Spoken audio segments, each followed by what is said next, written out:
पुढचा आणि अतिशय महत्त्वाचा असा कार्यक्रम, तो कार्यक्रमापेक्षाही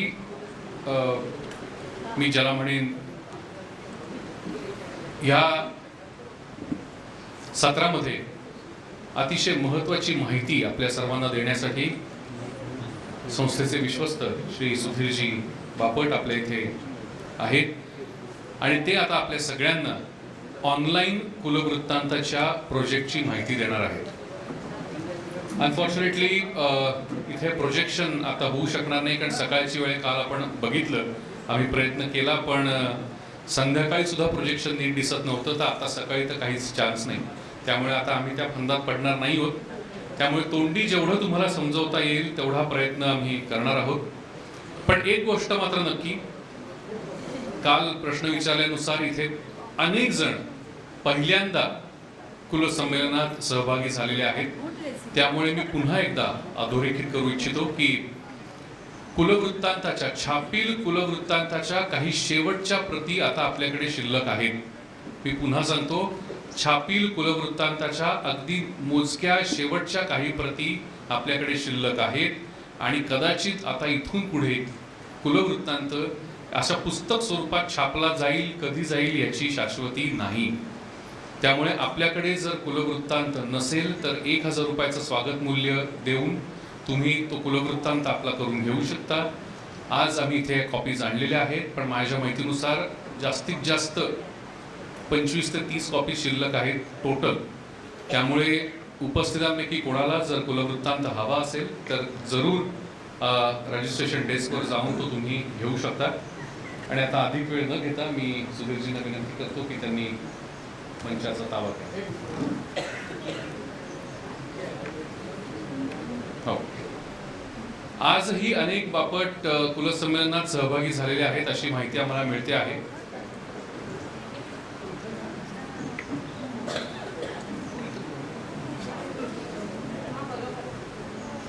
त्यामुळे जर आपण रजिस्ट्रेशन केलेलं नसेल तर आज किती जण आलेत हात वर करू शकता का?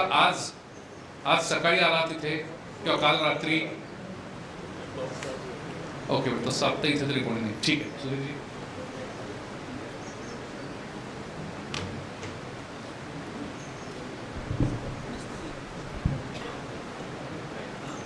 हा लॅपटॉप मला समोर ठेवल्यामुळे मला तुमचे चेहरे दिसणार नाहीत असं मला वाटत होतं, म्हणून मी हे करतो.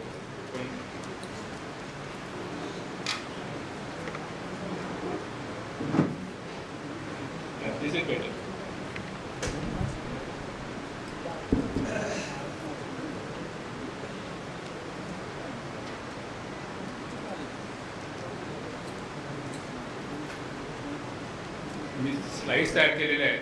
ते स्लाइड्स आता मी वाचतोय आणि त्याबद्दल बोलतोय.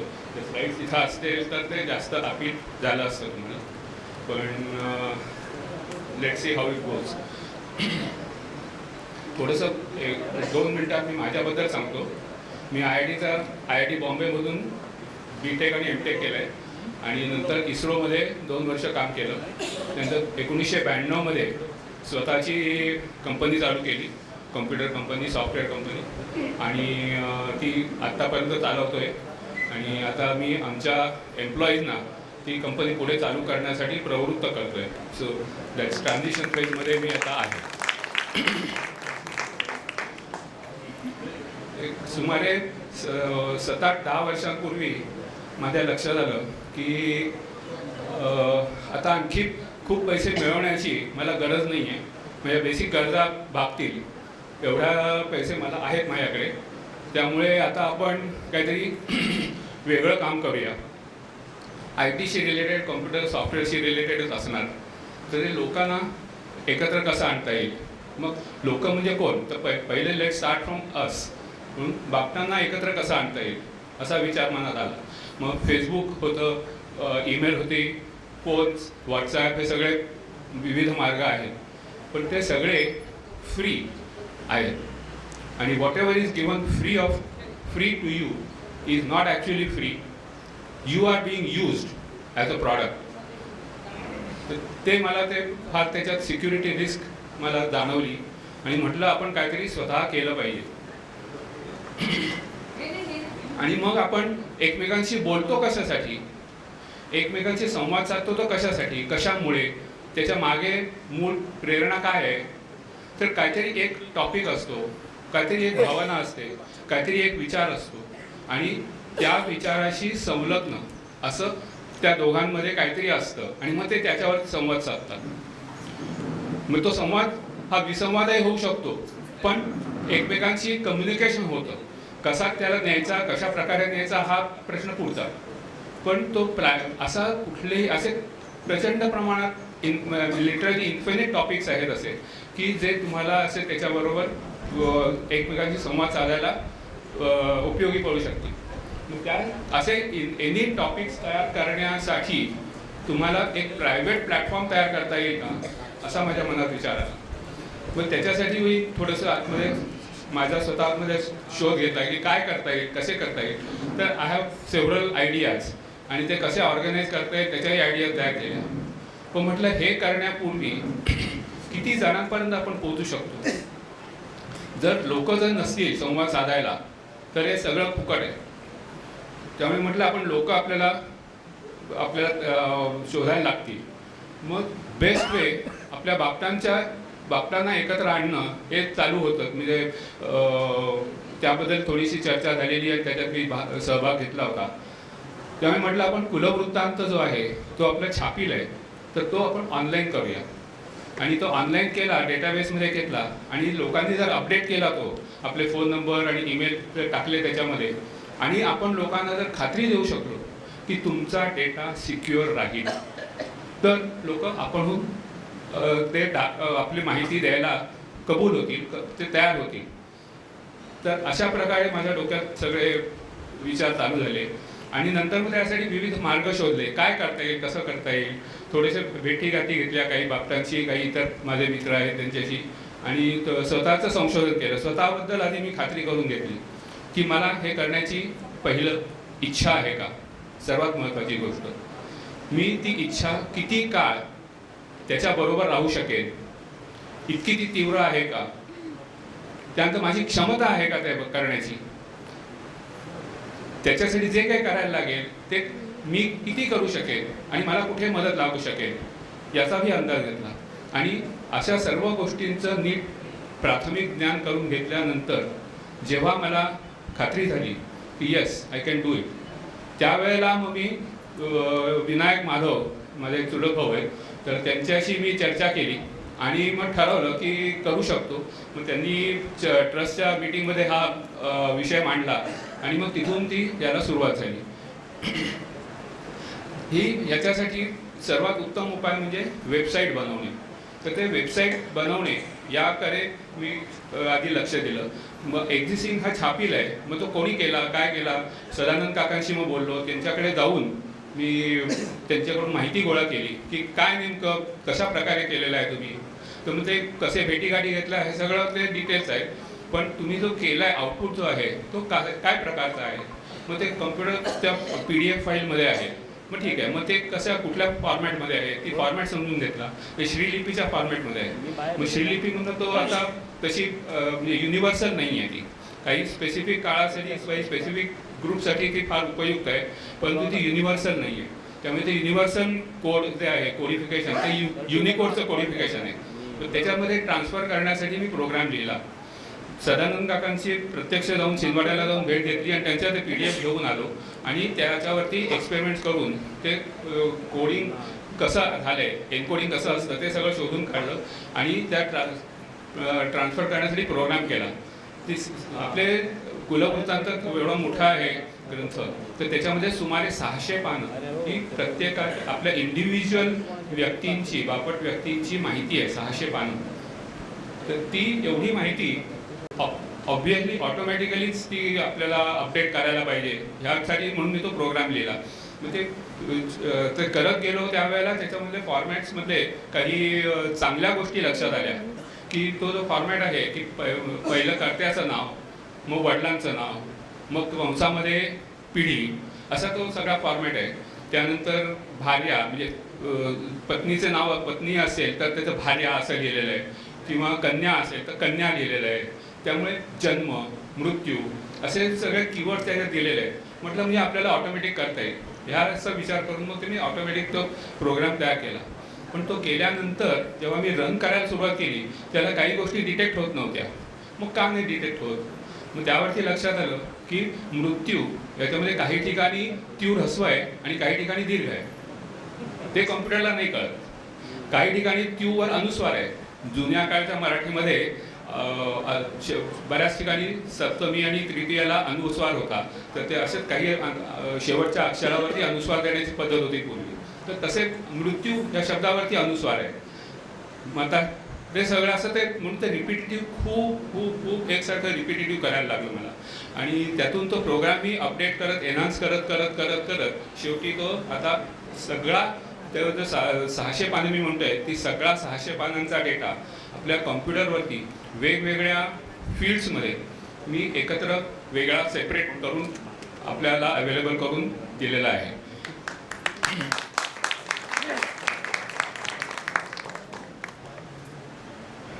हे जे मॅन्युअल म्हणजे हे जे कन्व्हर्जन आहे युनिकोडमधून श्रीलिपीमधनं युनिकोडमध्ये, तर ते जरी प्रोग्राम लिहिलेला असला तरी त्याच्यासाठी ते युनिकोडमध्ये डेटा आणण्यासाठी त्या मॉड्युलर इलेक्ट्रॉनिक्स म्हणून त्यांचं श्रीलिपीचं सॉफ्टवेअर आहे, त्यांच्याकडे टूल होतं. तर ते टूल वापरून मी ते इथं करून घेतलं युनिकोडमध्ये.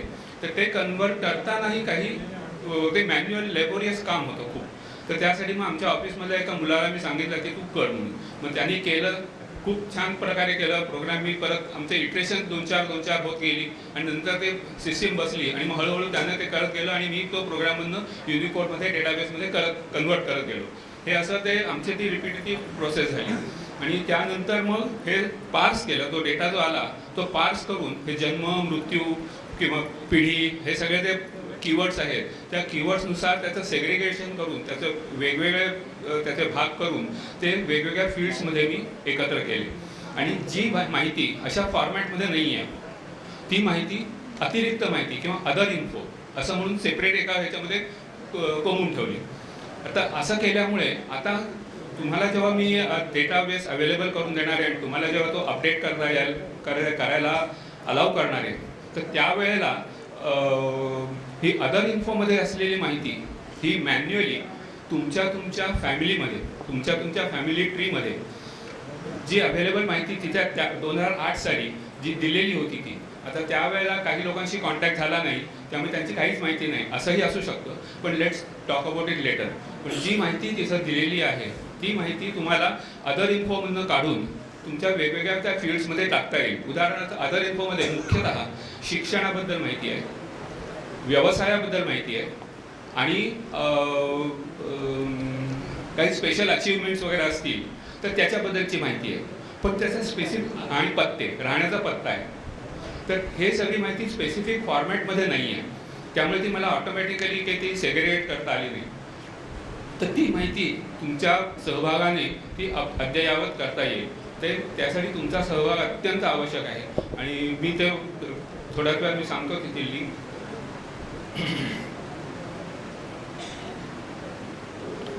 हे जी इटरेटिव्ह प्रोसेस आहे त्या इटरेटिव्ह प्रोसेसमध्ये माझा खूप वेळ गेला आणि त्याच्यातनं मला आपले ट्रस्टी विनायक बापट, त्यांची पत्नी वैष्णवी आणि त्याची बहीण माधुरी या तिघांची मला खूप मदत झाली. त्यांनी ते मॅन्युअली सगळे 600 पानांचा डेटा त्यांनी तिघांनी मिळून मी प्रोग्रामिटी केलं. विनायक माधव हो, विनायक माधव बापट सेक्रेटरी आपले. तर त्यांच्या खूप प्रयत्न करून त्यांनी तो डेटा ॲक्च्युली प्रत्येक लाईन ओळ वाचून शब्द वाचून तो व्हेरीफाय केलेला आहे. पण आता परत ते मॅन्युअली असल्यामुळे त्यात काही बारीक सारीक त्रुटी राहू शकतात. इम्पॉसिबल आहे, ते ॲब्सोल्युटली करेक्ट आहे असं मी छातीटोकपणे सांगू शकणार नाही.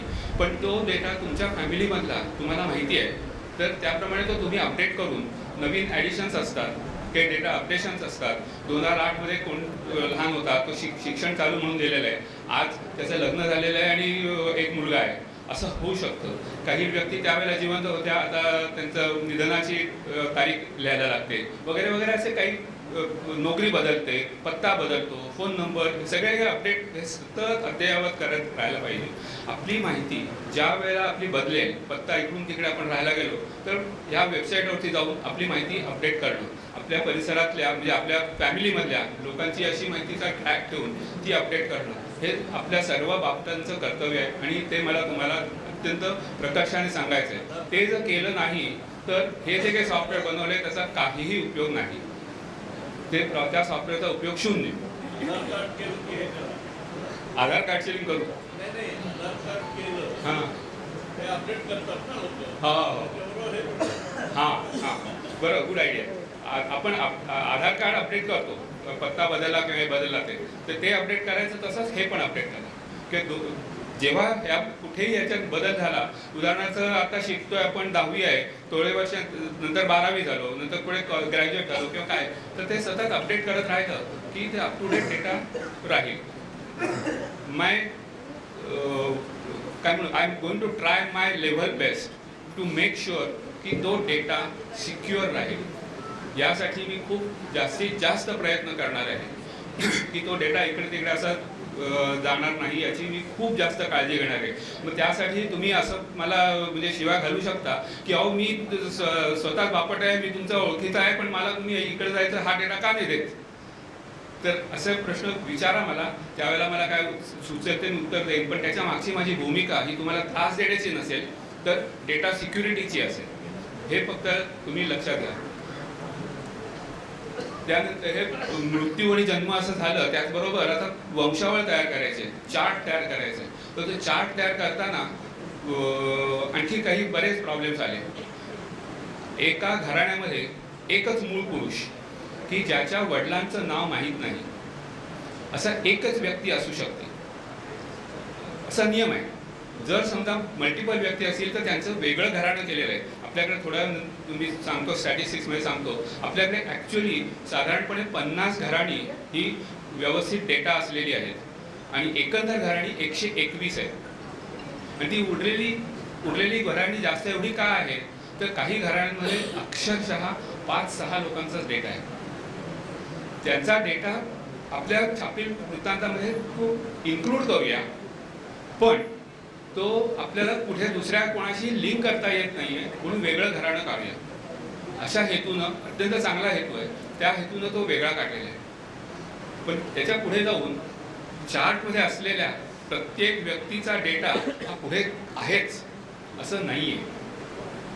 काही त्रुटी त्यात राहून गेल्या. कारण काय, तो पुढचा जो डेटा आहे, चार्ट सांगणारी व्यक्ती वेगळी असते आणि प्रत्यक्ष इन्फॉर्मेशन देणाऱ्या व्यक्तीला फक्त आजोबांपर्यंतच माहिती आहे, पणजोबांची माहिती नाही वगैरे असं झालं असेल तर त्यामुळे तो डेटा दिला गेला नाही. मग तो डेटा मिसिंग आहे. मग तो डेटा मिसिंग डेटा आपल्याला शोधायचा आहे. तर त्याच्यासाठी मी मध्यंतरी आपल्या बापट ट्रस्टच्या ग्रुपवरती व्हॉट्सअपवरती आवाहन केलं होतं सॉफ्टवेअर डेव्हलपमेंटसाठी आणि या डेटा मॅनेजर याच्यासाठी तुमची मदत हवी आहे. तर मला प्रतिसाद आलेला आहे. त्यांचं काम आता कुलवृत्तांचं हा प्रत असायला हवी समोर, तर ती घेऊन त्याचं काम सुरू आहे. होईल हळूहळू ते पूर्ण होईल. ते पूर्ण झालं की मग सगळा डेटा तुमचा अद्ययावत होऊ शकतो. फक्त एक थोडक्यात स्टॅटिस्टिक्स सांगतो की 50 घराण्यांपर्यंत आपल्या या छापील कुलवृत्तांतात साधारणपणे 4,500 पुरुषांची माहिती आहे आणि त्याच्या पुढे नाही सॉरी 4,500 नाही 6,500 पुरुषांची माहिती आहे आणि 51 ते 121 या पुढच्या जे घराणी आहेत त्याच्यामध्ये एकंदर मिळून 700 सुद्धा पुरुषांची माहिती नाही आहे. हे का झालं तर ती अशी घराणी त्यांच्या वडिलांचं नाव माहीत नाही आहे, पणजोबांपर्यंतच माहिती आहे का आजोबांपर्यंतच माहिती आहे, त्याच्या पुढचं माहीत नाही आहे, मग वेगळं काढलं. अशा तऱ्हेने ते वेगळं काढत गेलेले आहेत म्हणून ती पुढची घराणी झालेली आहे. तर आता हे असा मोठ्या ग्रुपमध्ये हे जेव्हा वेबसाईटवरती अवेलेबल असेल, प्रत्येकाला ॲक्सेस असेल त्याचा, तर ते तुम्ही सांगू शकता की अहो हे असं आहे आमचं याच्याशी लिंक करायचं आहे, तर ते करू शकतो आपण. ते काही तुम्हाला मी ऑटोमॅटिकली तुम्ही करा असं मी सांगू शकत नाही, कारण त्याच्यामध्ये सुद्धा खूप व्हेरिफिकेशन करायला लागेल. तर ते मॅन्युअली मी करीन, आमची काही टीम मी तयार करीन आणि त्याच्यामध्ये करून देईन. तर असा तो साधारण 6,500 पुरुषांचा डेटा 50 घराण्यांपर्यंत आहे आणि त्याच्या पुढे जेमतेम 700 लोकांचा आहे. सासूरवाशिणी त्यात 3000पेक्षा जास्त सासूरवाशिणीचा डेटा 50 घराण्यांपर्यंत आहे आणि त्याच्या पुढे 350 सासूरवाशिणी आहेत आणि मुली आणि माहेरवाशिणी मिळून 50 घराण्यांपर्यंत परत जवळजवळ 4200 एवढा डेटा आहे आणि 51 ते 150 मध्ये परत 350 मुलींचा डेटा आहे, मुली आणि माहेरवाशिणी मिळून. तर त्याच्यावरून तुम्हाला बेसिक कल्पना येईल की पुढचे जे सगळे घराणी म्हणून जी लिहिलेली आहेत ही संशोधनार्थ असं त्याच्यात त्यांनी लिहिलेलं आहे. ही संशोधनार्थ आहे, त्यांचा पुढच्या पिढींचा आपल्याला शोध घ्यायला हवा आहे. आता हे सगळं पुढच्या पिढींचा जुन्या सगळ्या कुलवृत्तांताचं गरज काय? आपल्या मागे मध्यंतरी मला वाटतं डिस्कशन झालं होतं कुठेतरी की आपले कुळाचार, आपले मूळ कुठे आहे, काय आहे, कसं कुठून आपण आलो, अशी आपल्या पूर्वजांबद्दलची माहिती ह्याच्यात खूप चांगल्या पद्धतीनं दिलेली आहे आणि ती वर्षानुवर्ष चालत आलेली माहिती अपडेट त्या वेळेला त्या लोकांकडून घेऊन ती अपडेट करून आपल्या कुलवृत्तांतात एकत्र आणून दिलेली आहे. पण आज तुम्हाला आपली मुलं नातवंड त्यांच्याशी आपल्याला सगळ्यांना माहिती आहे की त्यांना याची फार जास्त गरज नाही आहे. त्यापेक्षा आज माझा प्रॉब्लेम काय आहे, त्याच्यासाठी मला काय उपयोग होऊ शकतो असा विचार महत्त्वाचा आहे. तर त्यासाठी मी मगाशी म्हटलं तसं की दोघांमध्ये कम्युनिकेशन करण्यासाठी एक काहीतरी टॉपिक, एक काहीतरी भावना, एक काहीतरी विचार असतो आणि तो विचार निर्माण करून त्याच्यावरती सगळ्यांना कॉमेंट करायला अलाउ करणं आणि त्यांचं प्रॉपर मॅनेजमेंट करणं डेटा मॅनेजमेंटच्या दृष्टिकोनातून. I am not talking about topic management. म्हणजे एखाद्या टॉपिकवरती दोघांचा वाद चालू झाला तर तो वाद टोकाला जाऊ नये म्हणून काही गोष्टी करायला लागतात.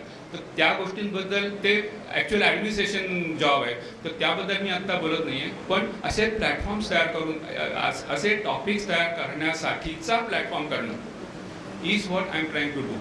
आणि मग तो तुमच्या सहभागातून तुम्ही जर समजा ॲक्च्युअली काम करू शकला, त्याच्यावरती केलं आणि अपडेट करून ठेवलात तर तुम्हाला असं डेटा मिळू शकेल.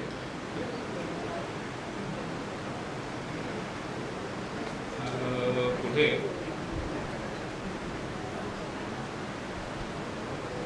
मी आता आपल्या बापट ट्रस्ट ग्रुपवरती नाही तर थोड्या वेळाने टाकतोय संपल्यानंतर बापट ट्रस्टच्या ग्रुपवरती मी एक लिंक पाठवतो. त्या लिंकवरती तुम्ही जा. ही जी वेबसाईट आहे ती तुम्हाला मोबाईलवरनं ॲक्सेस करता येईल आणि लॅपटॉपवरनं सुद्धा ॲक्सेस करता येईल. ओके, ही आत्ता ॲज ऑफ नाऊ त्याच्यामध्ये डेटा जो आहे आपला तो सगळा मराठीमध्ये आहे. त्यामुळे तुमचे सर्चेस जी आहेत ती सगळी मराठीमध्ये केली जातील.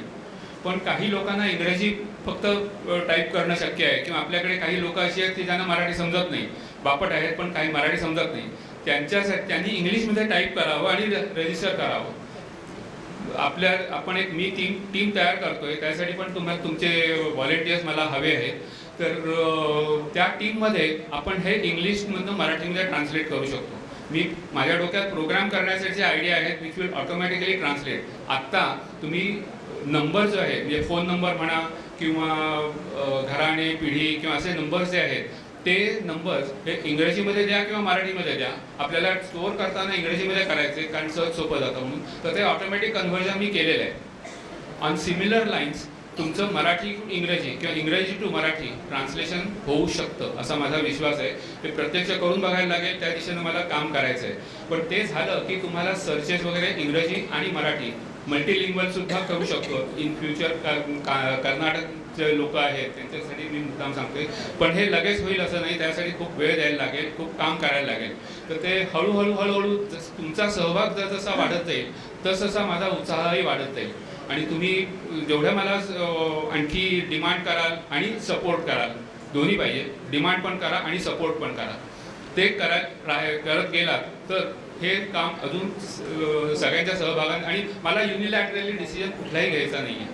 हे असं करायचं आहे आणि असंच होईल असा मला डिसिजन घ्यायचा नाही आहे. एक आपण टीम तयार करू, एक कमिटी तयार करू प्रत्येक गोष्टीसाठी. सॉफ्टवेअर डेव्हलपमेंटसाठी आता 3-4 जणांची आम्ही टीम तयार करतोय, लोक आहेत तिथं, तर त्यांची टीम तयार करतोय. आम्ही सॉफ्टवेअर डिझाईन करणार, ते चालू आहे काम, म्हणजे होईल आता. ॲक्च्युअली ते just we are still forming the team. तर हे असं होत राहणार आहे. प्रत्यक्ष इम्प्लिमेंटेशनसाठी सॉफ्टवेअर डेव्हलपर्स त्यांची मला नितांत आवश्यकता आहे. आत्ता इथे असणाऱ्यापैकी जे कोणी डेव्हलपर्स असतील तर त्यांनी मला कॉन्टॅक्ट करा. आपण त्यांच्याबरोबर काम कसं करायचं त्याचं डिझाईन हे करू. तुमच्या ओळखीत किंवा तुमच्या नातवंडांपैकी कोणी जर असेल ओळखीत सॉफ्टवेअर डेव्हलपमेंटच्या दृष्टीनं काम करण्यात तयार, तर त्यांची नावं मला सांगा किंवा त्यांना मला कॉन्टॅक्ट करायला सांगा आणि आपण त्याच्या थ्रू आपण पुढे घेऊन जाऊ. ते हे एकट्या दुकट्याचं काम नाही आहे. हे काम त्यावेळेला कुलवृत्तांत तुम्ही जर वाचला असेल तर त्याच्यामध्ये सदानंद काकांनी किती काम केलं आणि किती लोकांचा सहभाग त्याच्यात झाला हे सगळं त्याच्यात लिहिलेलं आहे त्यांनी. तेच लोकसहभागाशिवाय आपल्या सगळ्या बाबतींच्या सहभागाशिवाय हे काम होणार नाही. आता त्याच्या पुढे जाऊन मला आणखी एक गोष्ट त्याच्यात ती खूप प्रकर्षाने सांगायची आहे की त्याच्या आधी मी हे सांगतो की त्या वेबसाईटवरती जाऊन तुम्ही साईनअप करा. साईनअप करताना तिथे सर्च पिढी म्हणून एक बटन आहे. तुम्ही जर मराठीमध्ये तुमची माहिती दिली, तुमचं नाव, वडिलांचं नाव आणि आजोबांचं नाव, एवढ्या 3 गोष्टींवरती सर्च पिढी करून मी तुम्हाला देतो, शक्यतो देतो. पण असे मल्टिपल रेकॉर्ड्स आहेत. आमच्याच घराण्यामध्ये माझ्या सख्या भावाचं नाव संजय, आमच्या वडिलांचं नाव अनंत आणि आजोबांचं नाव Sadashiv.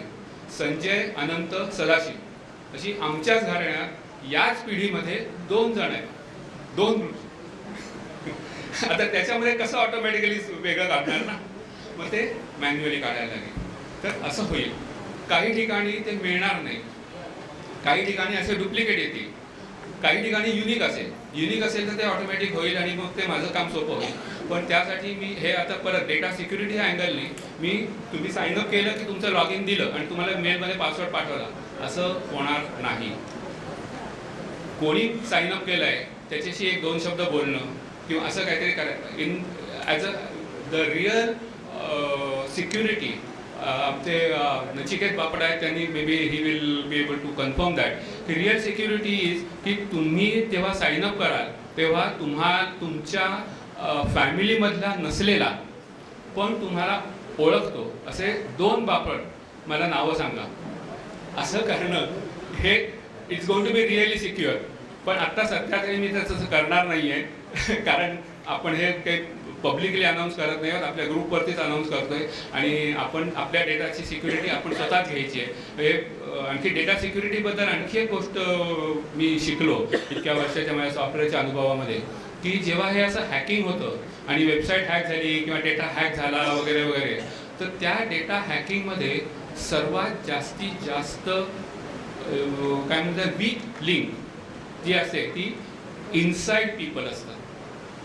Outside people don't do so much of harm, the inside people do the harm.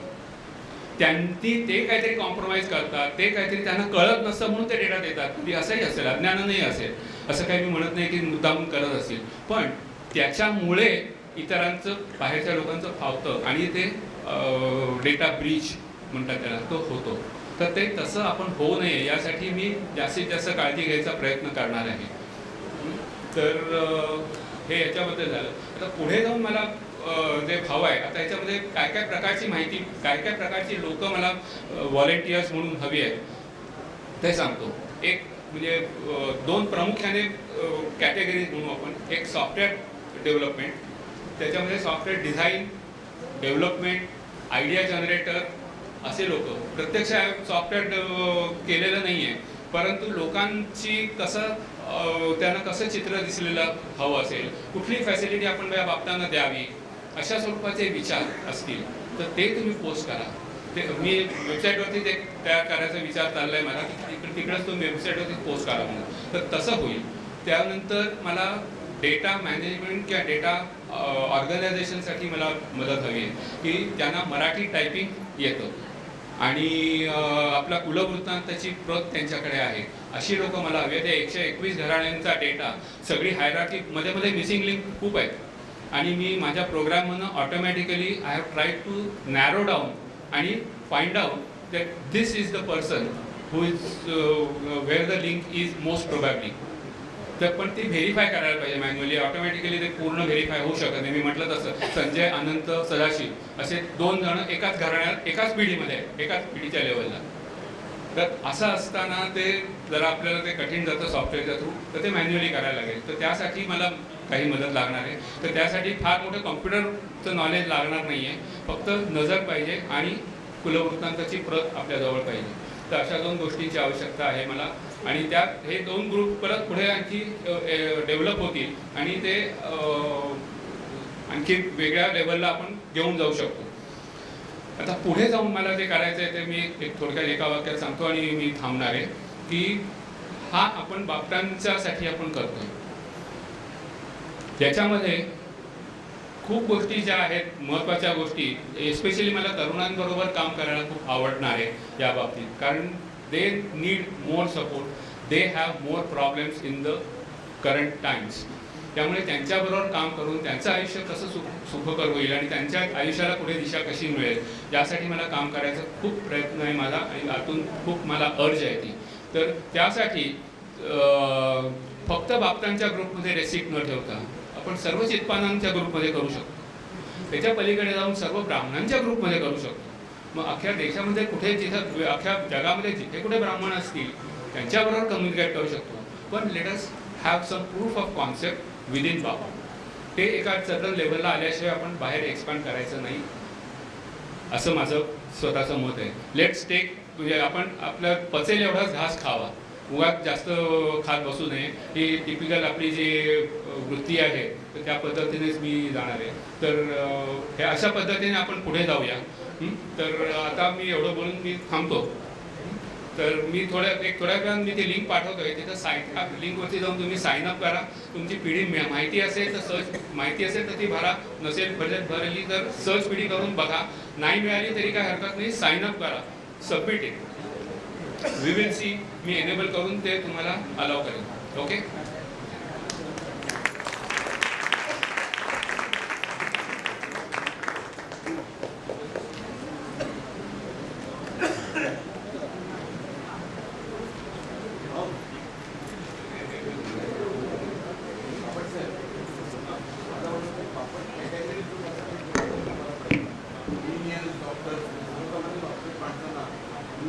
हा एक टॉपिक आहे.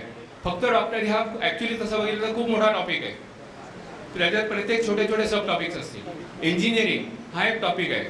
सोशल सायन्सेस हा एक टॉपिक आहे. खूप असे it's a vast field, infinite field आहे. इन्फायनाईट टॉपिक तयार करू शकतो आपण. मी जे मगाशी म्हटलं, एक टॉपिक असतो, एक विचार असतो, त्याच्याशी निगडीत दोघांची मतं असतात म्हणून आपण बोलतो एकमेकांशी. तर तो एक तुम्ही म्हटला तसं डॉक्टरी हा एक टॉपिक आहे तयार. आणि तुम्ही ऑनलाईन तयार करायचं आहे आणि त्याच्यावरती जे लोक येतील ते येतील.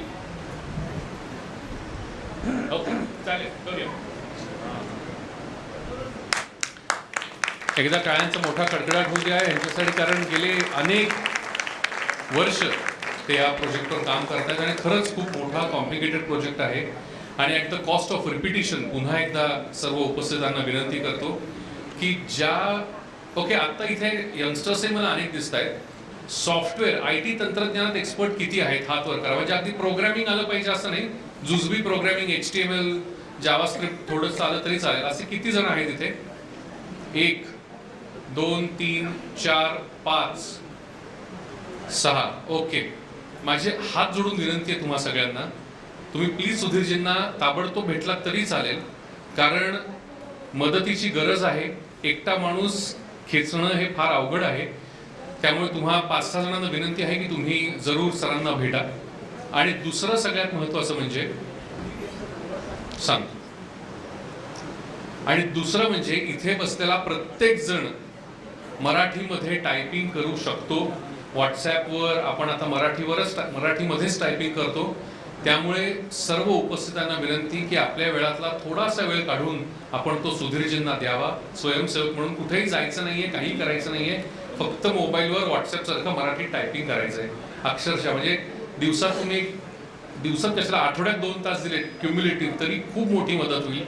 त्यामुळे मी तुम्हा सर्वांना विनंती करतो की सुधीरजींना संपर्क करा. तुमच्या सगळ्यांच्या हातभाराची अतिशय मोठी गरज आता आहे. मी सुधीरजींचा नंबर, तुम्ही नंबर सांगितलात का सुधीरजी? ग्रुपवर टाकताय? ठीक आहे. बरं, सुधीरजींचा नंबर सांगतो, कृपया नमूद करून घ्या. 98900 65385 65385. हो, मी रिपीट करतो. 98900 65385. सुधीर अनंत बापट.